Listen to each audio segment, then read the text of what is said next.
به بازیکنانی که به خدمت گرفته شده، از فصل گذشته صحبت در مورد دفاع چپ پرسپولیس خیلی میشد. بله. اینکه یک بازیکن به عنوان دفاع چپ تخصصی این باشگاه نیاز داره. در مقطعی از فصل وحید امیری بازی کرد، علی نعمتی بازی کرد و اون پستی بود که خیلی ها توش، حتی احمدی که این فصل برگشته، مقطع خیلی کوتاهی در حد یک دو تا بازی تجربه بازی رو بهش دادن. این فصل هم می‌بینیم که دفاع چپ جذب نمیشه.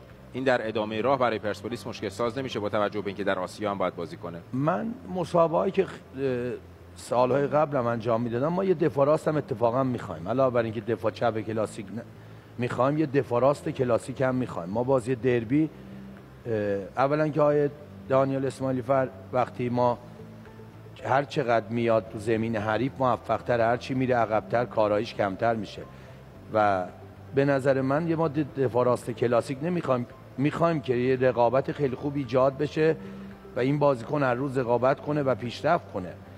ما دفاع چپ هم سالهای قبلم آقای نعمتی اوایل سال خیلی فوق‌العاده بازی نکرد، هرچی در ادامه گذشت بهتر شد، چند تا بازی بهتر عمل کرد و اعتماد به نفس گرفت و آخر فصل فوق‌العاده عمل کرد.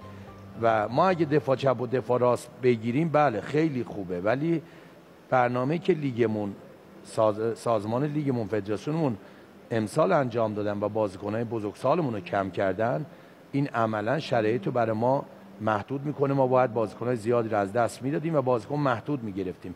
من فکر میکنم که 5 نفر از بازیکن‌های بزرگسالمون نسبت به لیست سال قبلمون ما کمتر خواهیم داشت و این دست مربی‌ها رو میبند.